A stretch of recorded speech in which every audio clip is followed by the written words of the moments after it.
Welcome back to Papal Zouave International, an organization dedicated to promoting and preserving the history of the Papal Zouaves, a unit of brave Catholic soldiers who came from across Christendom to defend Blessed Pope Pius IX in the Papal States during the 9th Crusade. Today we will go over the Battle of Castelfidardo, the most important battle during the campaign of 1860, otherwise known as the Crusade of 1860. If you haven't already watched our video on the history of the Papal Zouaves and the 9th Crusade, and you would like more context and more information about this conflict, then click on the thumbnail in the corner. Now, let's get into it. The Kingdom of Sardinia-Piedmont invaded the Papal States with over 70,000 soldiers on September 11, 1860, under the guise of restoring order in the region due to civil unrest. The reality of the situation was that they had caused the unrest themselves in order to come up with an excuse to invade the Papal States. The only hope that Blessed Pope Pius IX had in beating back the Piedmontese was if Austria or another Catholic power sent troops to reinforce the Papal army through the Porta Ancona in the northeastern part of the Papal States. In anticipation of these supposed reinforcements, the Papal plan was to have the majority of the army move to the city and defend it from siege, making his way to Ancona with a sizable force on September 16th. The commander of the Papal army, General de Massacre, arrived in Loreto, the town which was just 20 miles south of Ancona. It contained the Holy House of Loreto, believed to be the home of Jesus, Mary, and Joseph. Angels had carried the home to Loreto sometime in the Middle Ages. The town was occupied by a squadron of lancers, who were quickly dispelled by the pontificals. From there, he determined that General Caldini of the Italian 4th Corps, which consisted of almost 16,500 men, had set up a 10-kilometer front extending from Osimo to Castelfidardo, which was directly on his route to Ancona. Blocking the Papal army's path, going around wasn't an option for Massacre, as the Italian 5th Corps was on his tail. He determined the best course of action was to pass through the 4th Corps at Castelfidardo. That night, a 4-person reconnaissance party was sent out by General de Massacre to assess the situation along the road to Ancona. About 30 yards from the road, they identified Piedmontese artillery, which opened fire, mortally wounding Misael Massacre da Paz of the guide to Massacre. He became the first casualty of the battle. The following day, a brigade led by Colonel Piedmont, which was following the rear of Massacre's forces, arrived in Loreto, after marching 106 miles over several days with little rest. While the senior officers planned the battle, the men prepared themselves for a fight. Colonel Bedcaveri, the commander of the Franco-Belgian battalion, said to his men, "Tomorrow at this hour, several among us will have appeared before God. Now you know that a man should be clean when he appears before him, but those who are not so go around to the chaplain. I have just left him myself." The men received Holy Communion the morning of the 17th and the 18th.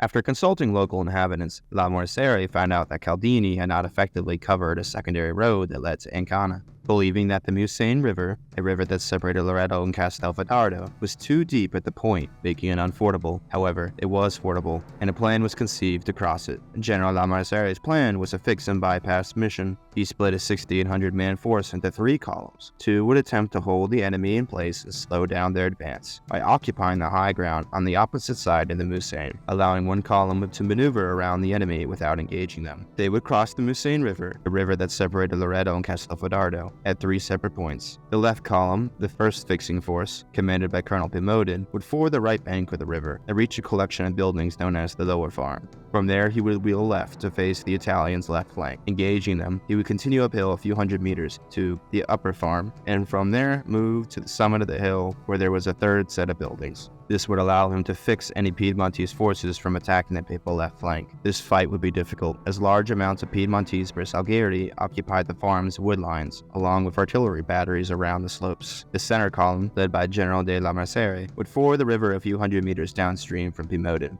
then wheel left and establish a reserve line for the first column. The right column, which was made up primarily of the baggage train, reserve, artillery, and gendarmes, would cross the river further downstream and bypass the enemy to make their way onto the road and head directly for Ancona. The center column would follow after them, with Piedmont's left column continuing to cover their movements until all of their forces were across the river on their way to Ancona. The main objective of this battle wasn't the defeat of the enemy, but rather the fixing of Italian troops, so that the majority of the Papal forces could bypass and make their way to Ancona. A French priest described the scene of the morning of the 18th, just before the army set out. The scene worthy of the epoch of the Crusades, in which as a priest and a Frenchman gave me the greatest consolation. At 4 o'clock, Massacre, Piedmont, and all the staff officers, the guides, and the German regiments, the foreigners, and the natives all received Holy Communion. I saw the greater number of them prostrate in prayer.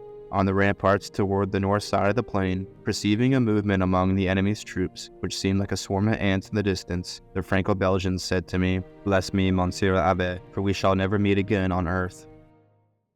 At 8:30 a.m., the 3,500 men of the left column, commanded by Piedmont, set off. It consisted of 5 battalions of infantry, including a large contingent from the Franco-Belgian battalion, 12 pieces of artillery protected by a company from St. Patrick's battalion, and 2 squadrons of cavalry. A flag that was flown at the Battle of La Ponta was removed from the Holy House. It was carried ahead of the papal forces. 30 minutes later, the 3,300-man center column, commanded by La Massacre, followed. It consisted of 4 infantry battalions, a detachment of cavalry, a half squadron of mountain gendarmes, and some artillery. The orders for leaving were communicated well, so most of the men left without eating breakfast. The Italians were caught by surprise. They had poor intelligence and did not expect a fight on the 18th, nor did they believe the river by the left flank was fordable. The first shots of the battle started at 9:20 a.m. when the Swiss and Franco-Belgians, the lead column, engaged with a company in Bersaglieri, defending the riverbank and lower farm. The elements along the riverbank became displaced and scattered among the reeds, but continued firing on the advancing papal army. The Italians sent 3 companies of Bersaglieri from the upper farm to reinforce and counterattack. At the same time, another company from a nearby position heard the fighting and rushed to engage. Fierce hand-to-hand fighting broke out between the reinforcements of the lead elements of Piedmont's column.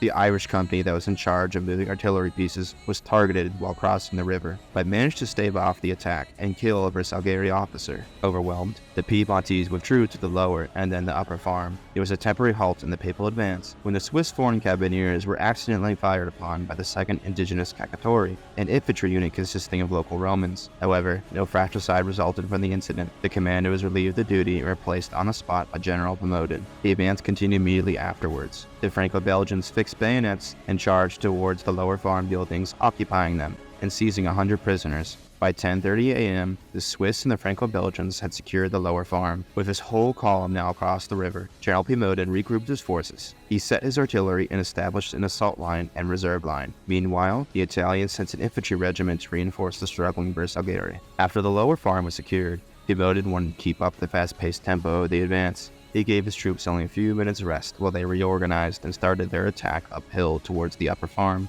General Piedmont personally took command of this charge. The upper farm was only a few hundred meters away, but the charge was very dangerous. The terrain was open, and they were completely exposed to fire from the Piedmontese hiding behind the upper farm walls. It was most likely during this advance that Joseph Louis Guerin, Papal Zouave, who was come closest to sainthood, received a mortal wound in his chest. Piedmont and his forces, under a hail of balls, reached the upper farm. Hand-to-hand fighting once again broke out, thanks to the bravery Captain Charette of the Franco-Belgian battalion. The great-nephew of Vendéan General François de Charette and future Papal Zouave battalion commander, the Bersaglieri retreated from the upper farm to the top of the hill. However, the pontificals could not rest for long. There was a small house at the summit of the hill. They needed to seize this piece of key terrain before the Piedmontese reinforcements arrived, so they could successfully repel any quick reaction forces and allow the baggage train to bypass the Ancona. The mission hindered on this very moment. Around 10:50 a.m., despite fatigue from fighting for an hour and a half straight and from hunger after not eating breakfast, they charged the summit. As the pontificals were about to reach the top, 2 battalions of Italian reinforcements that were called up earlier arrived and poured over the crest of the hill. This stopped the papal advance in their tracks. Piedmont on horseback rallied his troops, ordering them to continue charging on counterattack.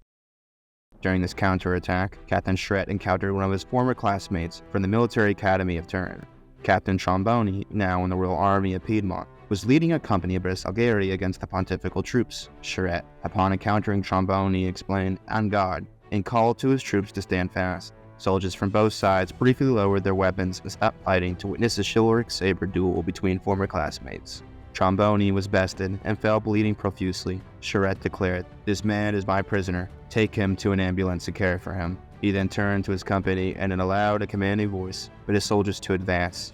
En avant, les enfants. The battle then resumed. The pontificals briefly regained their momentum and were only meters from their goal when the remaining reinforcements from the Piedmontese regiment arrived. Gaining numerical superiority and having the advantage of fighting downhill, they overwhelmed the papal forces, setting them back towards the upper farm, which was now on fire. While attempting to rally his men once again, General Piedmont was shot 3 times, in the jaw, then foot, and finally his chest. Each time he was struck, he shouted, "Courage, my children, God is with us." He fell from his horse and was taken back to the lower farm. As more Italian reinforcements poured over the hill, papal troops lost their momentum They retreated back to the upper farm. Meanwhile, around noon, Lamoriciere's column had successfully forded the river. He was having trouble making out what was happening on the hill, so he rode with a few staff officers to the lower farm to investigate. There, he saw Piedmont on a stretcher, pleading to be given the honor of dying on the battlefield instead of an aid station. This sight, the unwillingness to abandon his comrades, along with the belief that the battle could be won, made Lamoriciere abandon his original plan of getting as many soldiers to escape to Ancona as possible. Instead, he wanted a total victory. He ordered his column to the lower farm, and the remainder of Piedmont's reserve line to reinforce the upper farm. As the center column moved to the lower farm, they took fire from Piedmontese artillery. The 1st Foreign Infantry Regiment panicked, threw down their arms, and ran. This panic quickly spread to the other units of the center column, and most fled. Within minutes, without firing a shot, the central column collapsed. The panic then spread to the reserve of Piedmont's column, en route to reinforce the upper farm. The 2nd Cacciatori Battalion, upon seeing the intense fighting at the farm, turned and ran, with the exception of the guides of Lamoriciere.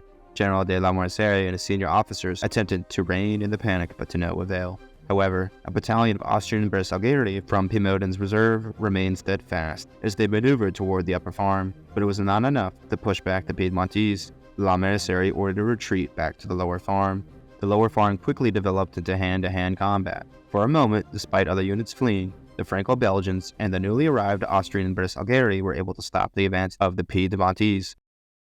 However, this small victory was short-lived, and it became clear that it was only a matter of time before the Piedmontese would force the Pontificals back to Loreto. Trying to salvage as much of his original plan as possible, Lamoriciere left to find elements of his command and scattered troops to rally them on the road to Ancona. Colonel Gudenhoven was left in charge, and he quickly realized there was little they could do, so he ordered a retreat back to Loreto. In the confusion of the retreat, 24 Franco-Belgian soldiers, alongside several wounded soldiers, including General Piedmont, were left in the lower farm. They fought off 3 assaults on their position and held out for more than an hour. After all the other pontifical units had left, they finally surrendered the house around 2 p.m., much to the anger of the Piedmontese. When the remainder of Piedmont's forces reached Loreto, defensive positions were quickly set up. Of the 6,800 men who departed earlier that morning, only 2,000 returned. Most of the rest were captured. There were so many casualties that the sanctuary of the Holy House of Loreto was turned into a temporary hospital. That evening, Colonel Gudenhoven convened a council of war with his remaining officers. The French, Belgian, Austrian, and Irish officers wanted to fight the last man at Loreto. However, the Swiss and Italians, which consisted of at least half of the remaining force, lost the will to fight. Therefore, in the morning, the papal forces surrendered Loreto, with the agreement that they be given the honors of war and officers allowed to retain their swords. Lamoriciere, meanwhile, had managed to gather around 450 men, and they quickly made their way to Ancona. However, along the way, they were discovered by the Piedmontese. Most of the small papal force held off the attack, while Lamoriciere, a few of his aides, and cavalry troopers escaped to Ancona. Upon entering the city, Lamoriciere said, "I no longer have an army." The battle was over. The loss was so catastrophic that it came to be known as a massacre, and the fallen papal soldiers, martyrs. The field was filled with so many noble Catholic youth of France that an Italian general commented, "You would think this was a list of invites for a ball given by Louis XIV. The papal army lost 88 men, including Piedmont, and had more than 400 wounded. Out of the 270 that fought in the Franco-Belgian battalion, only 91 returned unscathed. Around 120 were wounded, 30 were taken prisoner, and 30 were killed. The Piedmontese lost 62 men and had 140 wounded. There are many reasons for the papal loss. For example, their weapons were less advanced, as they had mostly smoothbore rifles and artillery compared with the new rifle barreling the Piedmontese had. Additionally, at the start, the papal forces overestimated the amount of Piedmontese they were engaged with, believing they were outnumbered, when in actuality, the pontificals had 6,800 fighting men directly in the battlefield, compared to 4,800 Piedmontese. The papal forces failed to capitalize on their numerical advantage by splitting into 3 columns. This led to only a small numerical advantage in most of their engagements. For example, when they reached the crest of the hill the first time, it was 1,600 pontificals versus 1,200 Piedmontese. Additionally, this likely negatively affected the morale, especially for the native units. However, when the Piedmontese reserve regiment arrived, the papal army lost their numerical advantage for the remainder of the battle. This was part of the reason they were driven from the crest of the hill back to the upper farm. When accounting for the artillery, support, and reserve elements of Caldini's 4th Corps, there were actually around 1,500 Piedmontese engaged in the battle. Considering the armies as a whole, the pontificals were vastly outnumbered, with a fighting force of around 13,000 compared to Piedmont's 70,000 soldiers, meaning that even if the papal army was successful at Castelfidardo, they would still have been significantly outnumbered at Ancona. The terrain was another factor. The Piedmontese had the advantage since the papal force had to fight uphill. Tired from battling uphill for hours and losing their numerical advantage, it is no surprise that the Piedmontese were able to repel the papal advance and send them back downhill. This also had detrimental effects on the papal artillery, as it had to be dragged up and down continuously, thereby reducing its effectiveness. Upon their retreat, the river proved to be another frustrating factor. This slowed down the papal retreat, causing further confusion and loss of life. Another reason, and perhaps the most important, was that the papal army was far less experienced and trained, especially when compared to the army of Sardinia-Piedmont, which was one of the most well-trained in the world at that time, and also utilized conscription to bolster its numbers. Up to this point, the papal army for centuries lacked training, resources, and manpower. When considering that the Minister of War, Monsignor Xavier de Rode, and papal army commander General Massacre had spent less than a year reforming the papal army, things could have been much worse. Finally, there was the tactical error from Massacre in choosing to deviate from the original mission, which was a fix and bypass. By committing his column to the battle instead of bypassing to Ancona, the mission essentially became an attack to seize. His column did little to change the outcome of the battle, and instead resulted in a significantly reduced force that arrived in Ancona. Through, in the grand scheme of things, it probably wouldn't have made much of a difference, since no Catholic powers came to the aid of the Papal States at Ancona. The papal army held out at Ancona until the 29th. With the last of the papal forces surrendered, the Crusade of 1860 came to an end, and with it, the reduction of the Papal States to the Lazio region. Despite the loss and mistake of the papal army, the martyrdom and glorious sacrifice of the papal soldiers isn't lessened. Indeed, their fellow soldiers consider their fallen comrades as martyrs.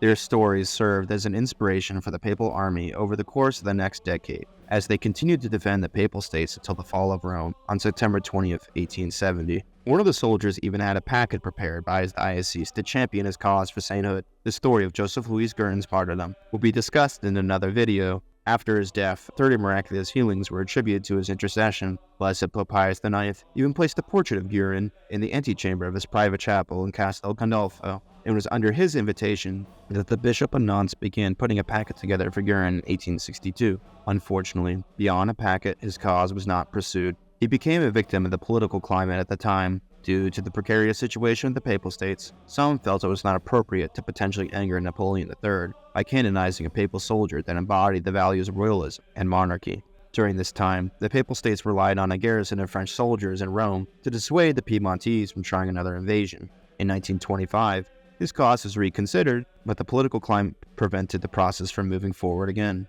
this time due to the condemnation of Action Française by Pope Pius XI in 1926. Thank you so much for watching. If you would like to learn more about the Battle of Castelfidardo, pick up our book, The Martyrs of Castelfidardo, republished by Aruca Press. The book was originally written in 1861 by Marquis de Ségur. The book was an inspiration for many Frenchmen to join the Papal Zouaves. An English translation was made in 1883. However, this edition includes over a dozen engravings that were only featured in some French versions. This book is a compilation of over a dozen stories of papal soldiers who were martyred during the battle. This is the first time the book has been republished in English in over 100 years, and the first time ever in English with these special engravings. If you'd like to learn more about the Papal Zouaves, please head over to our website, papalzouave.com. We have more books for you to read, recommendations, and we have merch for you. Thank you so much for watching. Please like, subscribe, and share this video. Our Lady of the Immaculate Conception, pray for us. Blessed Pope Pius IX, pray for us.